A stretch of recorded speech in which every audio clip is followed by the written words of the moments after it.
Thanks so much again for joining in tonight. We're going to hold for just a couple more minutes. We have folks trickling into the call, so we really appreciate your all's patience and really appreciate you guys joining this evening.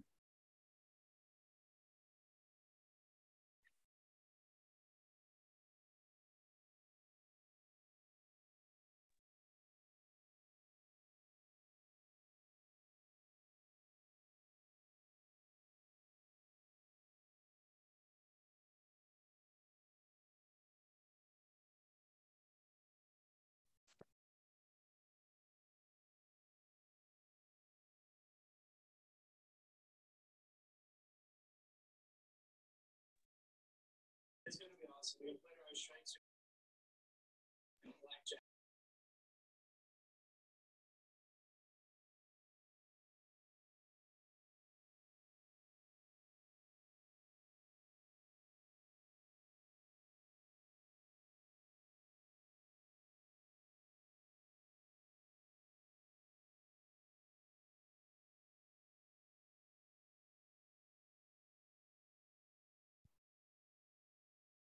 Wonderful. Thank you all so much again for joining and for taking the time out of your busy schedules to join our General Assembly training session this evening. Just a quick introduction of myself. My name is Casey Stokes. I work to support the work of the Virginia Promise Partnership and have gotten even more passionate about these issues after giving birth to my first son 8 months ago. So I have experienced firsthand the struggles with the childcare crisis, and I'm so excited to be here with you guys this evening. With that, I'm actually going to go ahead and turn it over to our Virginia Promise Partnership Parent Advisory Vice Chair, Tameisha Cornicher. So, go ahead, Tameisha. Thanks, Casey. I appreciate that. Good evening, everybody. I'm so happy to see everyone here. My name is Tameisha Cornicher, and like Casey said, I am the Vice Chair of the Virginia Promise Partnership Parent Advisory. The Virginia Promise Partnership is a coalition of 30 organizations representing everyone from parents and early education providers to business people, employees, local government, and healthcare professionals, working together toward the goal of ensuring quality, affordable childcare for all Virginia families by 2030. To make sure the partnership's efforts are grounded in the voices of the people most impacted, like parents, myself, and providers, VPP has a parent advisory committee and a provider advisory committee. I joined the advisory earlier this year, and to be honest, I didn't know what I was getting myself into. I am excited about the wins that we have accomplished thus far, and I am determined to see us reach our bold goal by 2030. This experience has been an emotional roller coaster ride for me. I have been angry, laughed, and cried all in one setting. I wouldn't have expected anything different because I hold a special place in my heart for children. I learned while serving on the advisory that I could use these emotions to encourage others like myself to become advocates for childcare. Our childcare stories help illustrate the challenges and triumphs of Virginia's childcare system. They come straight from our mouths to the ears of our policymakers and elected officials.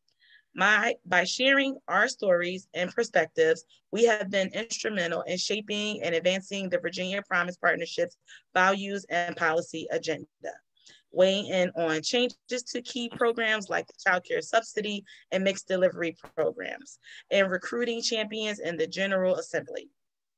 No one can replace our authentic story, and by joining our call today, you have already taken action to help us ensure all families in Virginia have access to quality, affordable childcare. We can't wait to share with you tools, skills, and clear actions that you can take to continue this momentum and make our vision a reality. As you can see, I can go on and on about this. Without further ado, let me turn it over to Randy Pearson from Two Capitals Consulting to share an update on Virginia's political landscape and what to expect in the upcoming 2023 General Assembly session. Thank you for joining us this evening. Well, thank you, Tameisha and Casey. Thank you all so much. And I would echo that thank you to everyone for taking the time out on a Thursday evening to be here for a few minutes with us. So again, my name is Randy Pearson. I'm at Two Capitals Consulting, which is a lobbying and government affairs firm here in Richmond, Virginia. And I've had the privilege of working on behalf of the Virginia Promise Partnership as their lobbyist and consultant. This is going into my second session working with the team at the partnership. So I'm very humbled and honored to do that work. Prior to that time, I knew a lot of the folks working in this space because I previously worked for a legislator who did a lot of work in this space and did a lot of work in the K-12 education space in general. And so got to know a lot of these issues and familiar with some of these folks, and then got to dive into this work again last year. So very excited about that. Just a quick overview of where things stand on the political calendar and how things look going into the session. Some of this is stuff folks on this call may know, some of you may not, but just to run through a few things. We are waiting for the governor to unveil his budget. That will happen next week on Thursday, December 15th. That's a public presentation folks can tune into on the General Assembly website if they want to watch the governor present his budget, and his Secretary of Finance can walk through more of the details of that budget once he's done with his remarks. And then that budget will become publicly available online, and folks can go through it and see what's in there and what's not. We are certainly hopeful and optimistic there will be some significant funding for early childhood education and for childcare initiatives. But regardless of what happens there, we will be pressing ahead, pushing for our priorities into the session. Session for the General Assembly this year is scheduled to convene on Wednesday, January 11th. It is a short session this year. In odd years in Virginia, you have a 45-day session. In even years, we have a 60-day session. And so this year is an odd year. It's a 45-day short session. So they will be in and out. Ideally, by the end of February, they will be wrapping up their work for 2023. Setting aside any potential special sessions and the reconvene session they will do in April. And so in that time, we will be working very closely with legislators to both defend what's in the budget that we are happy about, and also to advocate for additional funding if we see a need for it, to advocate for any additional budget language, and also to advocate for bills that we think are good and helpful, and also to weigh in on bills that we think may be harmful or have unintended consequences that we want to let legislators know about. And so that will be kind of the crux of this group's work, of my work, and of many people's work over the next 3 to 4 months. Taking a step back to kind of look at the political landscape of where things stand right now in Virginia. It is, as folks may know, a very narrow majority in both chambers of the Virginia General Assembly. The House is a 52-48 majority with Republicans in control of the House. The Senate is a 21-19 Democratic majority, but we do have a Republican lieutenant governor who presides over the Senate and casts the tie-breaking vote in the instance of a 20-20 tie, which has already happened a few times since that change in power took place last year. And then we do have a Republican governor right now, as folks likely know. And so we do have divided government that does necessitate compromise, but it also in some ways encourages action in Virginia. As folks may know, we do have a balanced budget requirement in Virginia, and that does compel legislators to tend to act regardless of whether we have one party in control or both parties in control of different entities of government. They do tend to have to work together to get that balanced budget and to get their work done on time and get out of Richmond. The one other reminder I'll throw out there to folks as we think about your strategy for advocacy, and we're thinking about how we approach some of these folks is, it is a part-time legislature. I know that sounds obvious with a 45-day session, but just very different from Washington, where you have folks who are doing this 24/7, 365 as legislators. These are, for the most part, folks who have other full-time jobs, families, lives outside of their work as a legislator, and then they come into Richmond for 45 or 60 days to get their work done, and then they go back to their full-time jobs and their full-time lives. So that's something certainly to take into account as we're thinking about advocacy strategy and how we approach these folks. It is certainly different than some of the work you may see done on the federal level. So that's, again, a very quick overview of where the calendar stands, where the things stand with the General Assembly in terms of who's in control of what, but I'm happy to take any questions. The one other thing I will mention too is just a few of the key committees that we will be engaging with and folks should pay attention to, where a lot of our priorities are going to go through.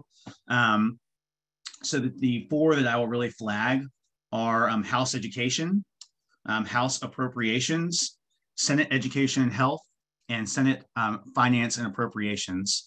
So those 4 committees, and that's not to say there are not bills that go to other committees that we care about or will need to keep an eye on, but those are the 4 where a lot of the bills that folks in this group are going to care about are going to go through during session.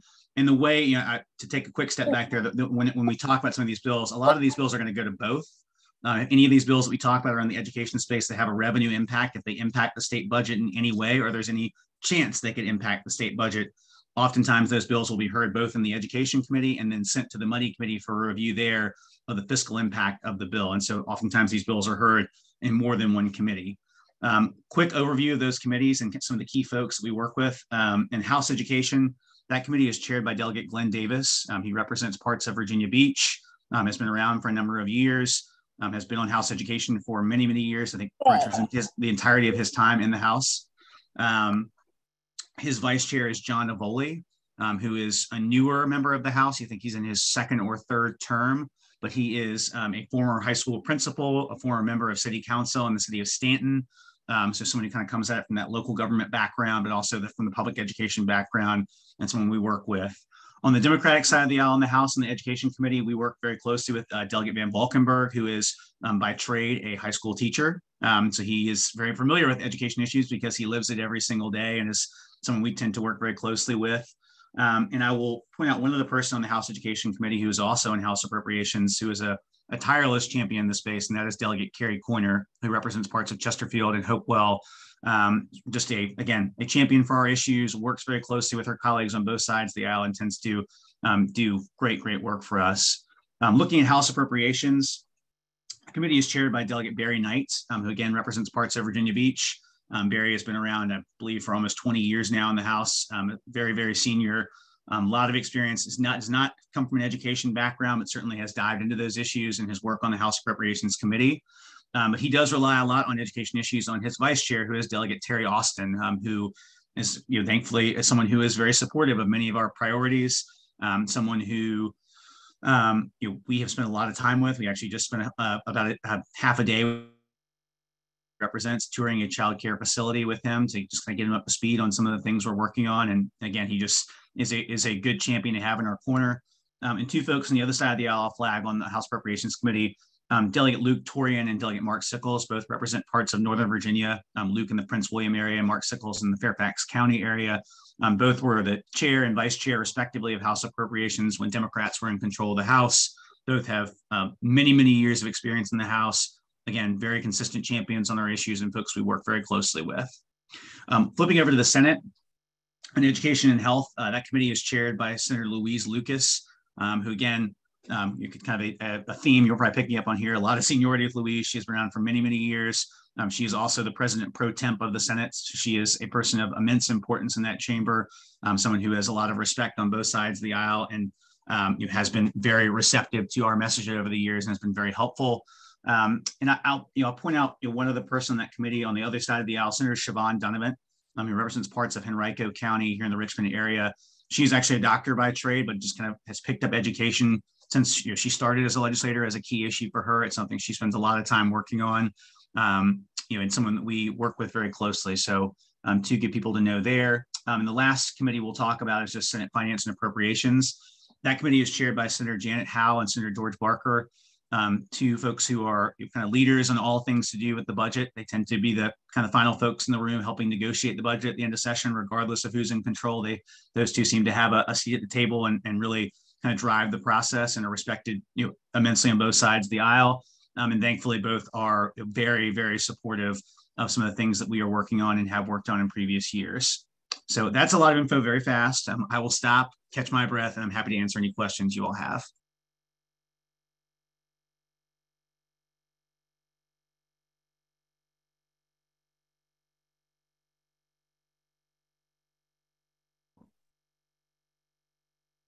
Randy, I may jump in with a quick question. This is, again, Casey Stokes. Thank you so much for all of your insight. It's really helpful.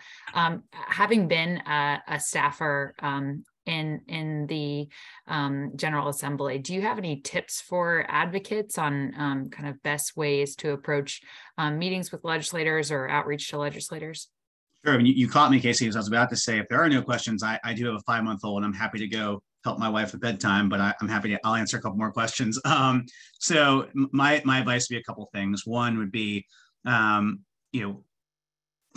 sure you know who your delegate and your senator are. And that's not to say you should not reach out to everyone in the General Assembly, all 140 members, or you shouldn't reach out to key leadership on committees, and you shouldn't interact with other legislators who don't represent you or represent where your kids go to school or where your kid's child care facility is. But you're going to get a lot more responses and a lot more substantive responses from folks that actually represent you or represent the entities that you're working with. And so make sure you know who those folks are, develop and cultivate those relationships, get them out to if you have a kid in a child care facility or you work with a child care facility, and you're willing to have folks out for a tour, invite your legislators out to come see the facility and to walk through it and to meet the staff and to walk through with the kids. It really does make an impact. I mean, it's something that it's easy to talk all day, but something when you can actually see something and see some of the things we're talking about and some of the struggles folks face in childcare and in early childhood education, it really does have an impact. So I encourage folks to do that. The other tip I would give is you don't just focus on the member.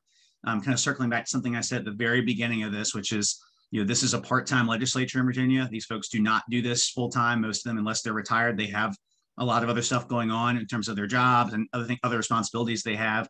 And they also, regardless of their employment status and what they do outside of the legislature, they have 3-4 committee assignments. They work on a whole host of issues outside of education. And so they are very, very reliant on their staff and their legislative assistant, who is their full-time employee, who does work on this stuff 365 days a year. And as someone who did that job for almost 4 years, for someone who served on House Education and House Appropriations, those folks are very important. They have their boss's ear. They are oftentimes trusted with some decision making and helping folks figure out what is important. What do I, as a legislator, what do I need to know? My staff, they rely on their staff to tell them that. And so develop and cultivate those relationships too, and also always treat those folks with respect. Always treat those folks with kindness, because oftentimes they are the gatekeeper. They're the folks that are going to decide who does get in for a meeting with their boss and who doesn't, because there never is enough time on the calendar for everything. And so I really strongly encourage developing both the relationships with the member and also with their staff. I just had a quick question, Randy. Do you know if legislators or their staffs are taking any Zoom legislative meetings right now, or is it all in person? It's a mix of both. There are a few legislators, I think, just due to like their own underlying health conditions, who are still just strictly doing Zoom meetings. But for the most part, I think almost all the legislators have gone back to doing some in-person meetings. But I will say, a lot of times you'll have a higher hit rate on getting in front of folks if you offer to do virtual or in person, just because, especially this time of year, holidays, travel, getting ready for session, it's sometimes tough to nail down exactly where folks are going to be. And so it can be a lot easier, and you can get a lot higher hit rate on getting in front of folks if you offer to say, if you got 15 minutes for me, I'll do Zoom, I'll do a phone call, I'll do Teams, I'll do whatever you want to do. I'll do it to get in front of folks. So yeah, they're doing both, and you can certainly make that offer to staff and see what they prefer. Thank you. Sure. I have a question. Sure. So how would I cultivate a relationship with my legislative if I can't really travel anywhere? Well, in that case, I'd point to what Elsa just asked about, which is this: just one of the there's nothing good about the COVID pandemic. One of the things that did come out of it, I think, has been helpful with advocacy, is that we've learned that we can do some things effectively even if we can't be in person. And so I would just say make that effort to say, I can't come to you for whatever reason, but can I spend 30 minutes with you talking through my concerns on Zoom, or can I get 30 minutes with your legislative assistant to talk through the issue I want to let you know about? And a lot of times folks are very, very receptive to that. And again, I will just say, I know from having numerous friends who are still aides and still on staff, a lot of times they may prefer that. It just makes it easier for them to say, gosh, I don't have to plan to have my boss at this coffee shop at this time, or have folks in this office at this time. I can just say, hey, wherever we are in the world, this 3-hour block is going to be meetings, and I'm going to start sticking people in there. And so it just becomes easier to get more folks in front of these legislators. So I would just say take advantage of those virtual options that pretty much any office is going to offer you at this point.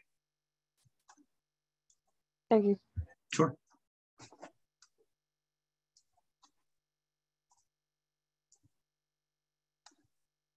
Great. Well, thank you so much, Randy. I know bedtime is sacred, so please go and help out with your 5-month-old. I know the feeling. I really appreciate your time and insight. Next, we're going to turn it to Rachel Bostick with Freedom Virginia. Rachel serves as Freedom Virginia's Grassroots Mobilization Director. So we'll turn it to Rachel. Thanks so much.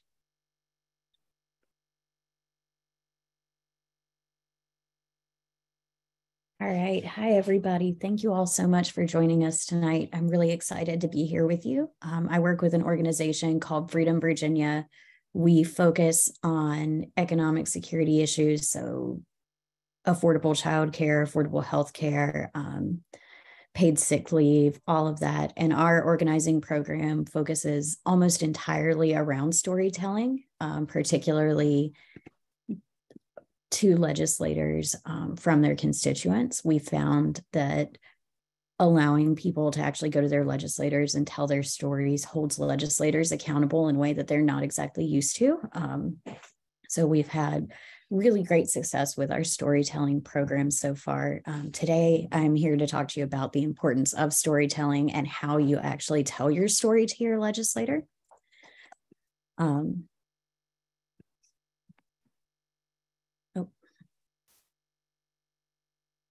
so sorry, I lost my slideshow there for a second.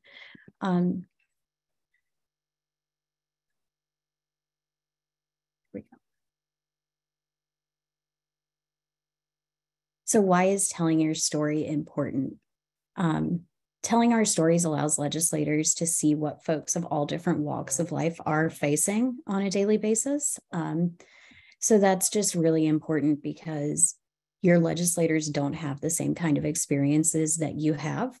So if you're not bringing your perspective to them, they're not going to see what you see. They're not going to know what you know. I think a lot of times, both in Washington and even in Richmond, legislators exist in a bubble, and telling our stories to our legislators allows us to pop that bubble. It also puts a face on these policy positions and these policy decisions that they're making. It's really easy to sit in an office and talk about policy in nameless, faceless, big words. It's much, much harder to make policy decisions when you're thinking about a specific person as you're making them. Stories also motivate legislators to act. So it kind of forces them to act on issues that they may not have acted on before. And it also could help someone else. When we're telling our stories, we're putting a voice in front of legislators that they may not have heard. There are thousands of different reasons why someone may not be able to go to their legislator and tell their story. Sharing your story with them gives that person a voice as well.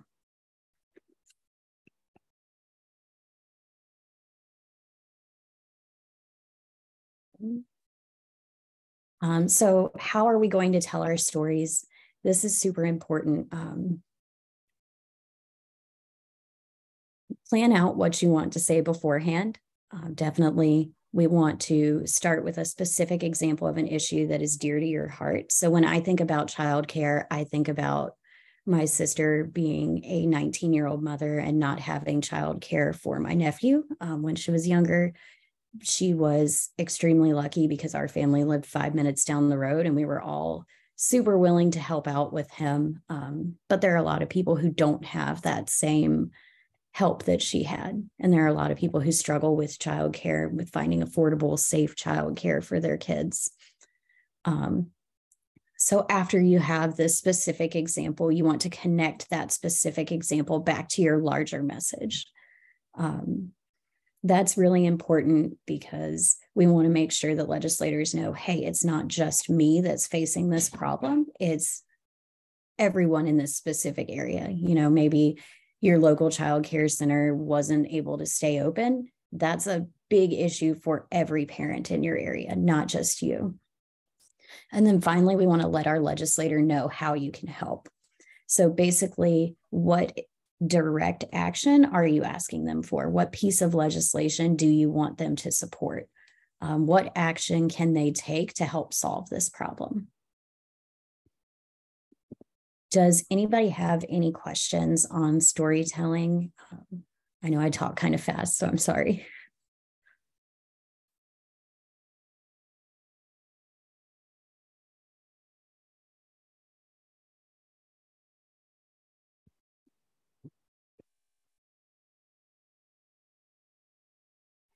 I don't have a question, but just want to say, Rachel, you don't talk fast. You have a very calming voice and you could totally have a podcast.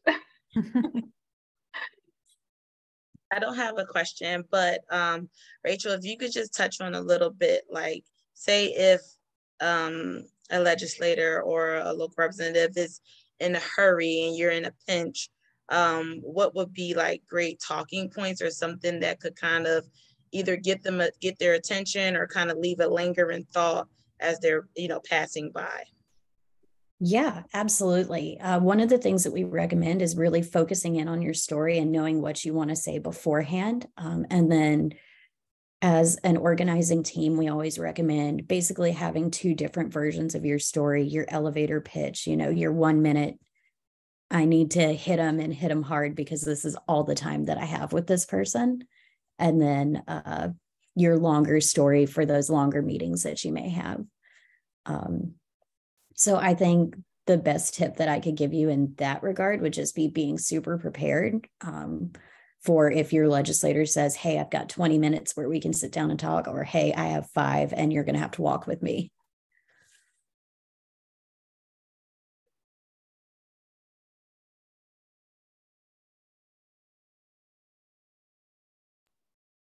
I have a question. Can you hear me? Yes, ma'am. Okay. How do you go from your story to the big picture with when it can seem like your story is just an anecdote, like it was just a one, especially if it's something that's not a good experience. Obviously, a lot of people are driven to advocate because of a bad experience they've had, right? So how do you deal with the backlash of, oh, that's just an anecdote, that's just one thing that happened one time? How do you connect it? How do you connect it to the bigger picture? Absolutely. So, for example, when I was kind of talking about my sister, and I mentioned, my sister is very, very lucky because we were all right there with her and we were able to help. But there are a lot of people who aren't as lucky as she was. That's bringing it back to that bigger picture. It's making it about more people than it was before. It's about more than just my sister. It's about all the other single parents out there who are struggling to work full time and have childcare and make it to their kids' baseball games and everything else, So I think it's just reminding them that while your story is very personal to you, it is also an experience that multiple people are facing, that a large number of people are facing. There is a really, really good clip of Elizabeth Warren in 2020 giving her personal story on a talk show and talking about how her mother had to go and get a job. And it's a really good example of personal stories.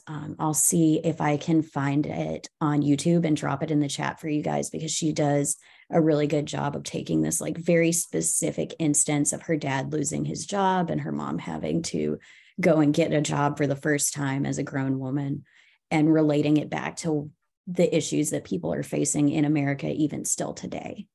And it's an excellent example of personal stories if you have about 10 minutes to watch it.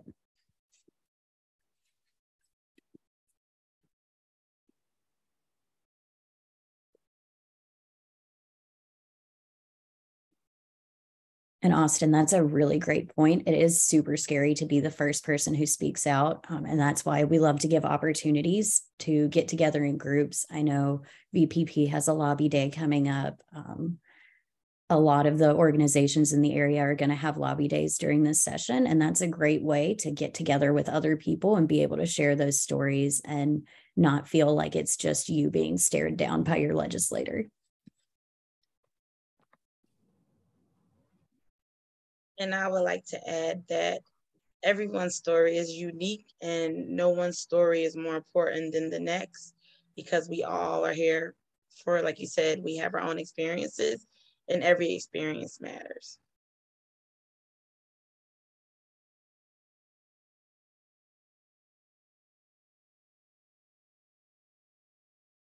Well, thank you all so much. Such great points. And I know we've mentioned it a couple of times on the call, but it's these stories and you sharing your own personal experiences that really make a difference and touch people.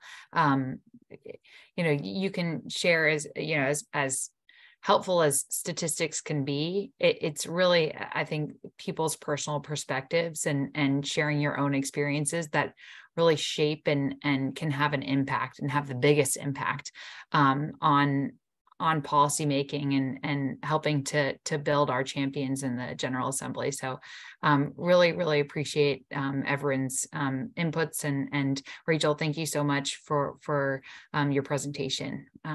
Next, we're going to turn it over to Austin Walker. Austin is the advisor for state and national campaigns for Save the Children Action Network.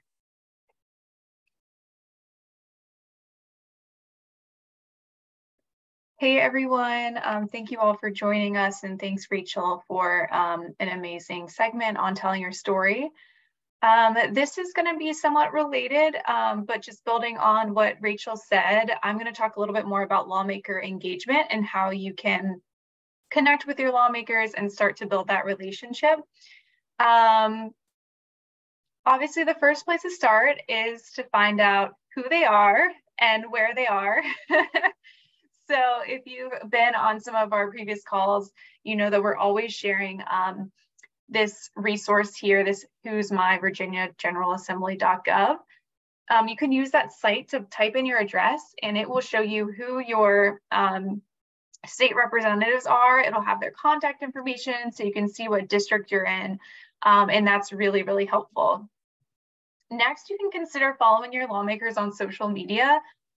These are, a few of the most common platforms nowadays. There's also TikTok if you're into that, but I don't think lawmakers have really taken to TikTok yet.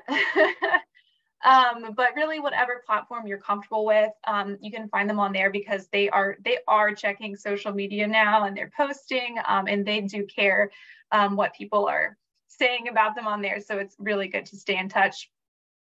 You can also consider signing up for their newsletters. They will email you if you get on their email list, and a lot of times they'll share events that they're having. So you can kind of monitor that for anything you want to go to.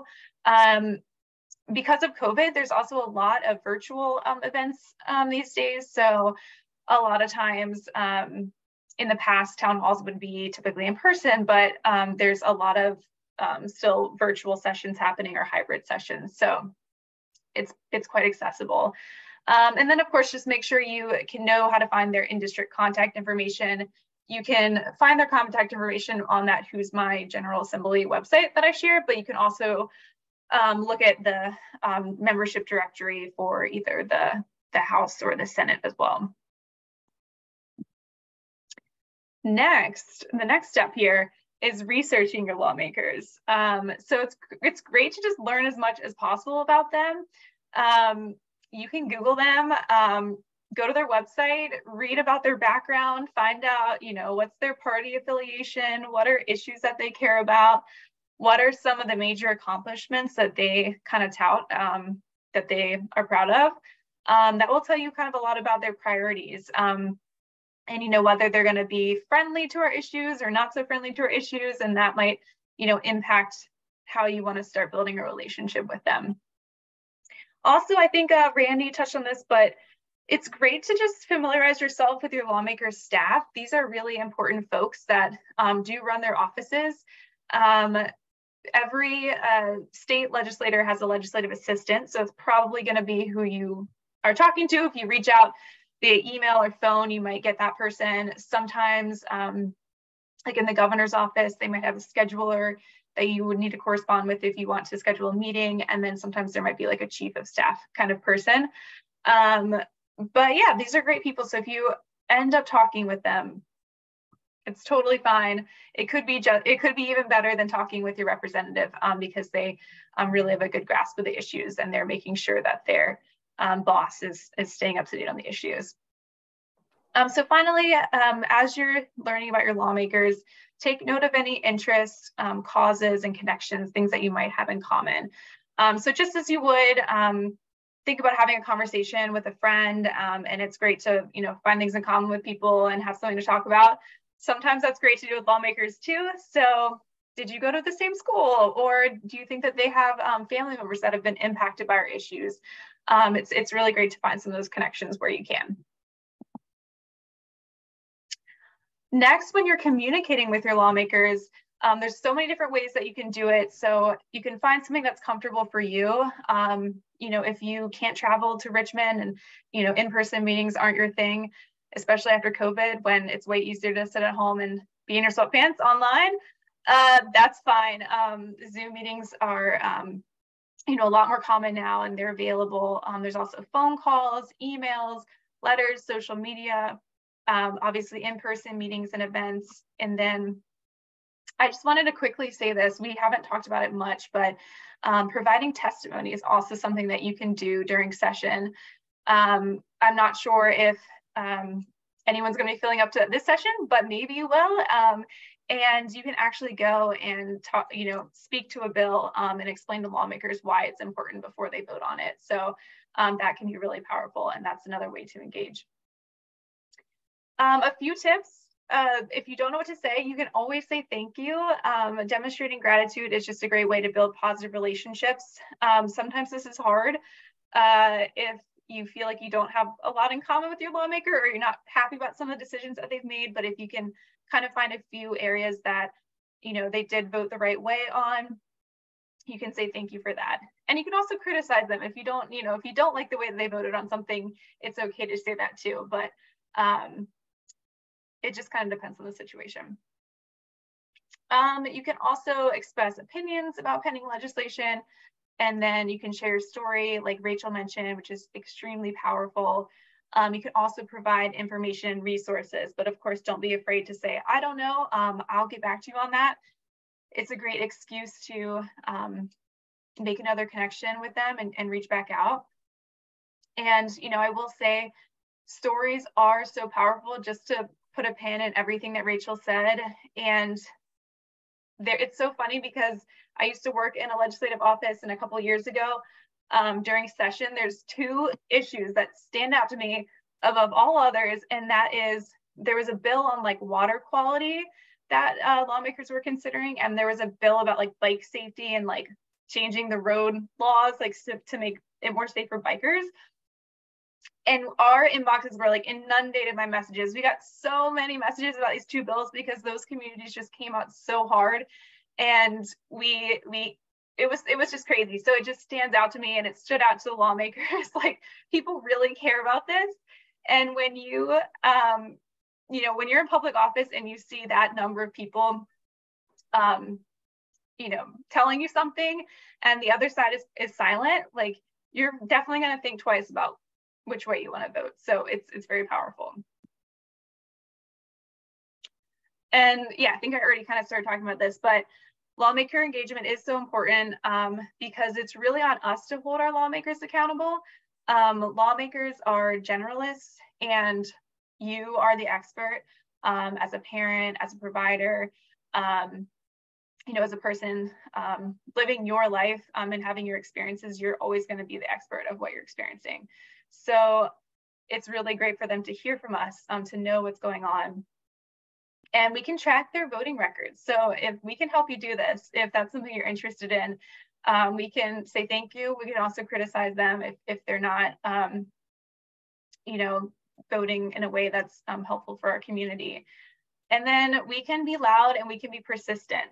So just as I mentioned with the water quality people and the bike people, they were very loud and very persistent, and they made a huge impression on issues that might have been considered kind of fringe, but it definitely worked. And lobbying truly does make a difference during session. There's definitely a reason why it's a whole industry, because our lawmakers do care to get input and to get feedback, and that can help persuade them to make a decision on really important policies. So I'm going to stop sharing. I have one more slide that I'm gonna share at the end, leave you in suspense. Does anyone have any questions before we move on to our next section?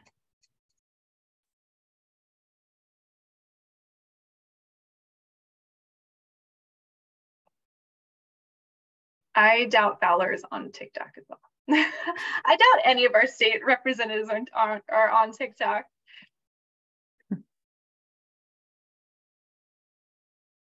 We'll see. Well, Austin, thank you so much. Really great insight and great recommendations. I know if you guys are curious and don't necessarily know your lawmaker off the top of your head, that tool, the link that we had posted in the chat is incredibly helpful and will lead you right to the information that you need. But if you do need help, please don't hesitate to reach out. So next we are going to turn it over to Brian Johns, who is the Executive Director of Virginia Organizing. Thanks, Brian. Hey, thanks, Casey. And good evening, everybody. It is really, really good to be with you. I know there are endless other things we could be doing right now. And I think that's one of the things that really excites me about this campaign with VPP is that we've got people like you all who, despite everything else going on, care enough about this issue because we know it's important and we know we're right. You know, we know that people deserve affordable, accessible childcare in the state. People are struggling with it right now as we speak. So I appreciate your time, and we are building some power together, and that's really exciting. I will repeat a couple of the things. I really appreciate Tamisha and Randy and Rachel and Austin and all the good stuff they shared, and you'll hear me repeat some of it. And part of that is because some of these things are relatively straightforward, which is good news. It doesn't make them less intimidating when you're trying to engage your legislator necessarily, but hopefully you can rest assured knowing that you are the expert in your story, and you've got the ability and the right and the support you need through this coalition to share that story and to continue to push for affordable childcare for everybody in the state by 2030. It's also really good to see some people. I see some familiar names, including I won't call her out, but I know we have another former legislative aide as well on the call too, that it's people like you who have been in the system, like Austin, like Casey, like many of us, who also share that knowledge, which is really valuable as well. So good to see everybody. I'm just going to talk a little bit about our experience and some tips about going and meeting with legislators. So Virginia Organizing is a little over 27 years old, and we're a multi-issue group with 18 chapters around the state. And all of those chapters are working on local issues, but are also doing some level of work on state issues, which means they're all, because this has become one of our focuses, they're all working on childcare. And a big part of what we try to do is really center and be led and driven by directly affected folks. So parents and providers, people who, like I said, are trying to figure out right now how they're going to deal with their childcare situation tomorrow that might have fallen through, or trying to scramble to figure out which relative can come over and watch kids so you can get into work. Those are the folks who lead VO and lead a lot of our partner organizations. And a lot of our goal is to make sure there is space, to create space where it doesn't exist. Maybe with some legislators, it's easier than others. But for regular everyday Virginians to actually have a say in the work. And so we do a lot of meeting with legislators. We do a lot of work at the General Assembly, which is, I think, incredibly important, as Austin and Rachel and others have said. I think we also, and a lot of other groups do this too, we've got, 30, I heard today it might even only be 30 or 45 days where they are in session this year. But then we've got, 320 where they're not, I guess. I'm not good at math. I could call my 16-year-old. She's upstairs doing calculus or something. But yeah, so we've got a lot of time where they're in district too. And so I think these tips, certainly Rachel mentioned having like a 5-minute version or even a 2-minute version in the elevator versus a longer visit. Our experience has been you can get even longer visits in district if you can figure out time to make, because you just have a lot more time to set up a meeting and get their attention. And part of the beauty of this campaign is that we're pretty sure, and never say never, but we're pretty sure that we're not going to get full, affordable, accessible childcare for everybody passed in the 2023 session. We will take steps there, but we probably won't win the whole thing. So use these tips whether you're doing really important meetings this session, but also, you know, every legislator's up for election next year in our state Senate and House.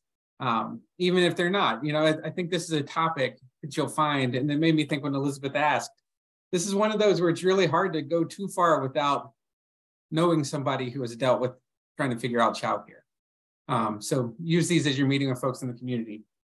The few things I'll mention, one is that always have an agenda. I think you've heard this maybe a couple of times this evening, or if you've done the work, but even if it's a short 3-page agenda, or not 3-page, three item agenda, have an agenda that just says, like, here are the 3 people who are going to share their story. And here's what we're going to do in the meeting tonight. So have that agenda. The second thing is to have a timekeeper.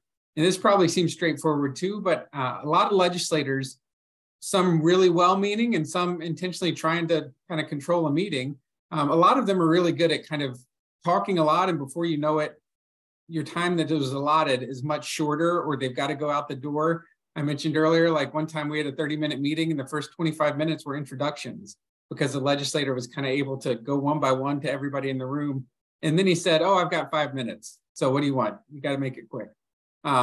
So have a timekeeper who comes with you who can say, hey, we've got, you know, a lot to go over here today, Senator. I appreciate you asking about each of us, but, you know, we'd love to stay on task so we can keep each of our people's stories as a part of this meeting. Another thing is that we always start with stories, and I think you've heard this tonight too, the importance of stories, but also mixing it with stats. But I think we always try to start with somebody who is from the district of the person we're meeting with. Usually most of the people, or all the people in the room are, but if you're in Richmond, sometimes you'll have a mixed group of people. But start with somebody who's from the district who can make that connection, that relationship. In our experience, that's been really helpful to move these issues. We also like to ask at the end of meetings, like, is there anything we can help you with? And some of that is this idea too of building a relationship. We want these legislators to think of us as VPP or as our individual organizations too, but as a group that's not going away, you know, and so some of that is saying, are there things you're working on that we can help with? But given this idea so that they know this isn't a one-off, that we care enough about this issue. It's so important. You're going to keep hearing from us as we continue to work on the issue. The last thing I'll mention is getting a picture. You saw a picture, I believe it was with the vice president and a member of SCAN that Austin showed. I might be wrong. But that, you know, pictures are great, and they're also a really good way to kind of end the meeting on a positive note, even if it was tense with the legislator. They love cameras. And so asking for a picture, it's also a great thing for members, especially if you've never done it before. I've definitely been in members' homes, or I've seen pictures later where they're on the wall with like somebody they met that, you know, they're like, they'll tell people that come into the house about it. I'm a Senator so-and-so. So that picture is a good way to end the meeting, and also just to continue to build pressure, right? You can use pictures in different ways. But the more people, regular people who are in the meeting room with these decision makers, I think it's easier to tell other regular people like, hey, you can do it. Look, I did it. And our voice matters in this. So the last thing is that you can also, if you're in session, ask the legislator to introduce you. And we did a really good job of this last year at VPP at our lobby day, which we'll hear more about in a second. But yeah, on January 24th is our next one. Last year, we had members of the coalition up in the gallery. And again, it's pretty cool if you've never been there, even if you've been there before, to be up in the gallery and have your legislators say, we're really glad that, you know, so-and-so from my home district is here today talking about childcare. So again, it's another of those relationship building pieces. And the last thing is to try to figure out what's some reason to follow up. We say a lot that organizing is 90% follow-up. So whether it's getting back to the legislator or the legislative aide with a stat or a fact sheet, whether it's saying, hey, thanks so much for meeting with us in Richmond. We're going to look forward to trying to schedule a meeting with you when you get back home in April. But have a reason to follow that person too. So again, these are probably common sense in some ways, but they've been really useful as we've tried to build relationships with these legislators. And again, you know, really appreciate the fact that you all are on tonight, that we've got lots and lots and lots of people who are going to be a part of this campaign, continue to be a part of this campaign that we've already started building, and that, you know, we're going to push this thing across the finish line for sure. And a big part of that is getting in touch with our legislators. So I will stop rambling now. I saw there was a long question, but I didn't take time to read it from Elsa. But yeah, if there are other questions too, please feel free.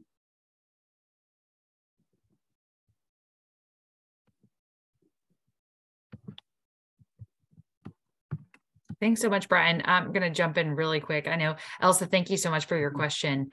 For today's session, we were going to focus really high level on advocacy tips, but we'll be following up in the coming weeks with more detailed information about the partnership's specific priorities and relevant legislation that's being introduced for the General Assembly session. So be on the lookout, because we'll share updates as well as specific action alerts as more information is released about the proposed budget and bills as they're introduced.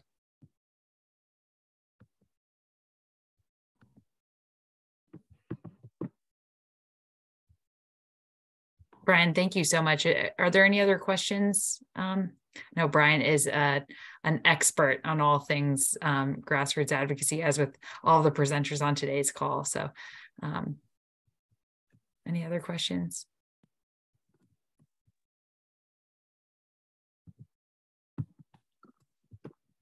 And Carolyn, Carolyn, I see your question in the chat. Would you mind elaborating a little bit, if you feel comfortable going off mute? Well, I thought of it when Brian Johnson was talking about photographs, because if there's anything that a politician likes even more, it's to be photographed with children. On the other hand, they can make it hard to get the attention on the message, because everybody's, going, "Ah." That is a great point. Do you all have any thoughts on that? It's definitely something that you fine line to balance, but. Hi, this is Tanya Williams, and I think that it's a great thought, or it's something to consider. And the reason I say that is because you're talking about childcare. Wouldn't it be nice for them to know you didn't even have childcare to come and stand up and talk to them? So.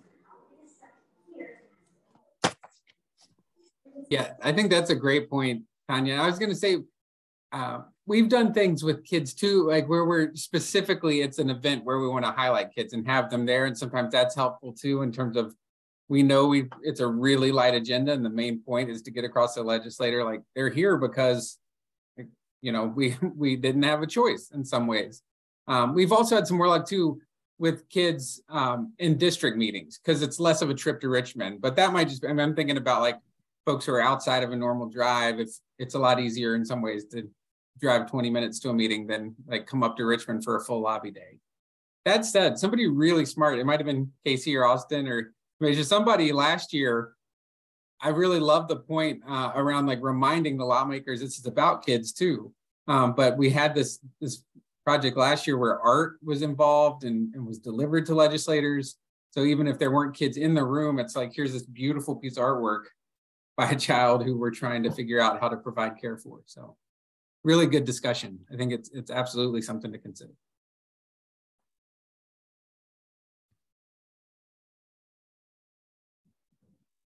That's a great point, Brian. When we went to Capitol Hill to advocate, myself and some fellow parents, we took our children's artwork to, make our point a little bit louder. Like, look at what our kids did. And, if it wasn't for childcare and having the opportunity to, expand on their fine motor skills and like build their social and emotional development, we wouldn't have these artwork, these pieces of artwork to show to you today, definitely.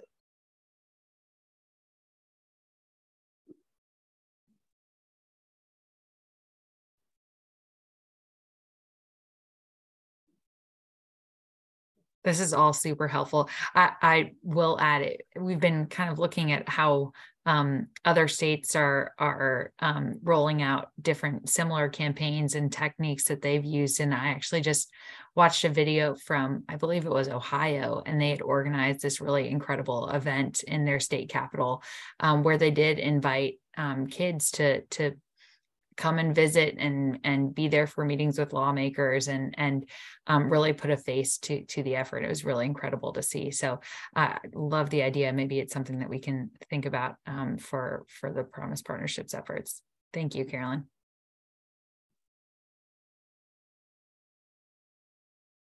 Great. Well, Austin, I may turn it over to you for calls to action for the evening.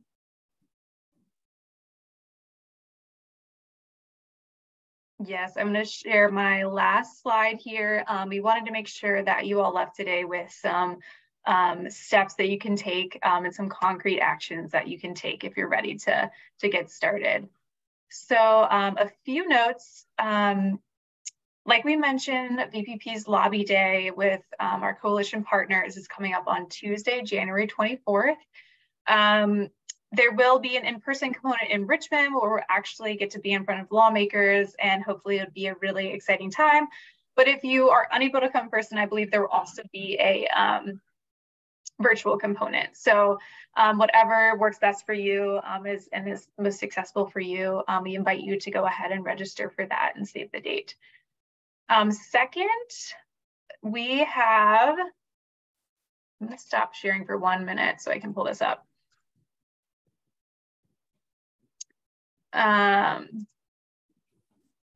We have created a beautiful kudo board for our lawmakers that we can send to our friends of the General Assembly, a message from Child Care Advocates, reminding them why strengthening our early learning system is so important this 2023 session.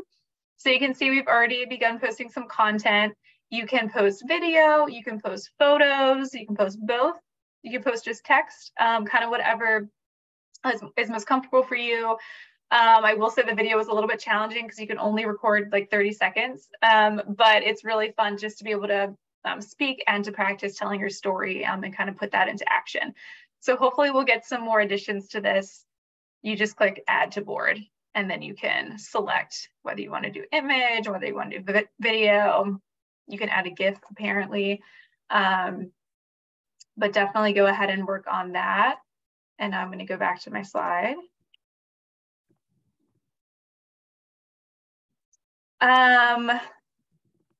Just some reminders, if you do decide to post a message and you need some ideas, you can consider highlighting the importance of affordable quality childcare, sharing your childcare story, thanking our champions for progress that has been made so far, and then reminding lawmakers to invest in kids and make action on early education a priority in the upcoming session.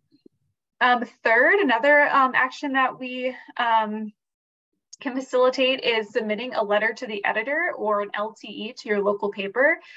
We prepared templates for you, so it's super easy. You can look at our template and kind of personalize it, make it your own, and submit it to your local paper. And we will be circulating those templates after the call. And if you need any assistance, either filling it out or you want someone to take a look at it, or you need to help figuring out what paper to submit it to, you can ask me or ask Casey. Typically, you would submit it to a paper that's in your community. So if I live in Richmond, I'll submit it to a Richmond paper. And then finally, there will be action alerts coming soon. So to keep an eye out for an opportunity to send a message to lawmakers. That is something that's really easy to do with every action, and there will be links coming out for that. And we'll send all of this to you in a follow-up email, so check your inbox.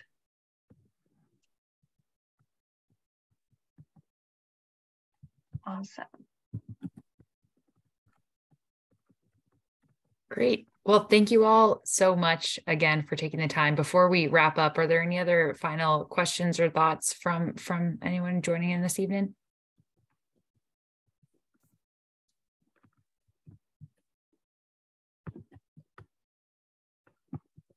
Well, thank you all so much again for taking the time out of your busy schedules to join. We really could not do any of this work without you. And as has been mentioned by all the presenters, I mean, your voice and your perspective and your story are so incredibly important to helping us strengthen Virginia's childcare system and make sure that families do have access to quality, affordable childcare. And we just can't thank you enough for all of your support and your time. So we'll, as Austin mentioned, be on the lookout in your inboxes for all this follow-up information as well. Thank you all so much. Have a great evening.